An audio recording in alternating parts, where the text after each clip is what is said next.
বিসমিল্লাহির রহমানির রহিম। সম্মানিত ভিউয়ার্স, আসসালামু আলাইকুম। বন্ধু কৃষি খামার অ্যান্ড ইনকিউবেটরের পক্ষ থেকে আমি রবিউল ইসলাম রান্টু। ভিডিওতে দেখছেন এগুলো সবগুলোই অরিজিনাল টাইগার মুরগি। আর টাইগার মুরগি লালন পালন করে অনেক খামারি অনেক লাভবান হয়েছে। আমিও শখের বসে অল্প স্বল্প করে কিছু টাইগার মুরগির বাচ্চা কিনে নিয়ে আসি। এই বাচ্চাগুলো জিরো বাচ্চা কিনছিলাম। এই মুরগিগুলোর বয়স এখন 4.5 মাস। আজ থেকে প্রায় এক সপ্তাহ আগে থেকে আমি মুরগিগুলোর থেকে কম বেশি অল্প স্বল্প করে কিছু ডিম আমি দেখতে পাচ্ছি এবং পেয়েছি। এই মুরগিগুলো প্রায় আছে 4.5 মাসে ডিম আসে, এটা অবশ্যই সঠিক এবং সত্য কথা। আমি এই মুরগিগুলো 4.5 মাস না পুরোতেই আমি এক সপ্তাহ আগেই আর কি কিছু ডিম আমি দেখতে পাইছি। তবে এখানে সবাই একসাথে ডিম এখনও দেওয়া শুরু করেনি, যেহেতু 4.5 মাস বয়স হচ্ছে, সবাই কিন্তু এখনও শুরু করেনি। কিছু করছে, কিছু বাকি আছে। এই মুরগিগুলো লালন পালন করলে অনেক লাভবান হয় এরকম আশা করে আর কি কিনছি। তবে এইগুলো থেকে আমি এখনও লাভবান হব কিন্তু হয়েছি এরকম আশা করতে পারি, কিন্তু এখন পর্যন্ত কোনো টাকা আমি এখান থেকে পাইনি।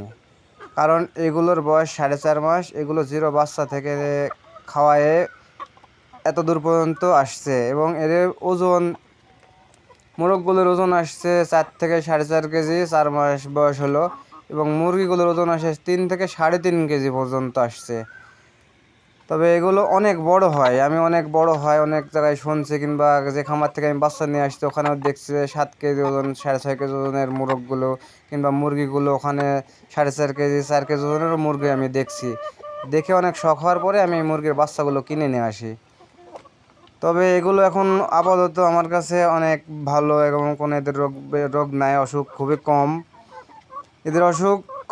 এবং আমি শুধু অসুখ পাই নাই কোনো অসুখ।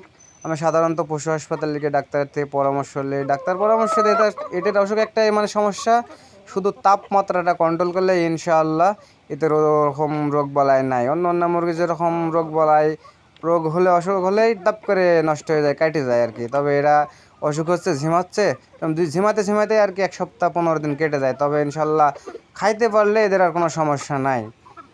এদের খাবার আর কি আমি ওই পরিমাণে খাবার দেই না কিংবা দিতে পারি না। এদেরকে আমি খাওয়াই নিজে বাসা বাড়িতে তৈরি করি, যেমন ভুট্টা, গমের চাল, ধান, গম, খুদ, আনুষঙ্গিক মেলা কিছুই আর কি ভিটামিন স্বরূপের সাথে মিক্স করি, যেমন ডিমের খোসা, কিছু খোল, এগুলো আমি মিশায়ে মেলে থেকে ভাঙায়ে এগুলোকে আমি খাওয়াই। তাতে আমার এই খাবারের প্রতি কেজি পড়ে 30 থেকে 32 টাকা কেজি পড়ে। তাতে এখানে আমার এই যে 100 পিস মুরগি প্রতিদিনের নিম্নত খাইতে গেলেও 800-700 টাকার খাবার খাইয়ে নেবে। এগুলো লেয়ার ওয়ান খাবার খাওয়াতে হলে 1 কেজি খাবারের দাম হচ্ছে 62 টাকা, 61 টাকা 62 টাকা নেয় আর কি। তবে আমি স্বাভাবিক এই খাবারগুলো খাওয়াই। আমি খাবারের খরচা আরও কমাতে চাইলে কমাইতে পারি, যেমন একবেলা যেরকম ঘাস পাতার খাওয়াই আমি, যেরকম যে কোনো ধরনের নরম ঘাস পাতা নরম হলে আর কি এরা খায়। আর ঘাস পাতার খেলে এদের এরকম ক্ষতি হয় না, বরং সে পালকগুলো ভালো থাকে, সুস্থ থাকে এবং মুরগিগুলো দেখতে অনেক ঝরঝরা থাকে। যাই হোক, যিনারা কেউ যদি টাইগার মুরগির অরিজিনাল বাচ্চা নিতে চান অথবা কোনো কিছু পরামর্শ হিসাবে জানতে চাইলে স্ক্রিনে দেওয়া নাম্বারে ফোন করবেন। আমাদের ঠিকানা বন্ধু কৃষি খামার অ্যান্ড ইনকিউবেটর, নতুন বাস স্ট্যান্ড, বাঘা, রাজশাহী।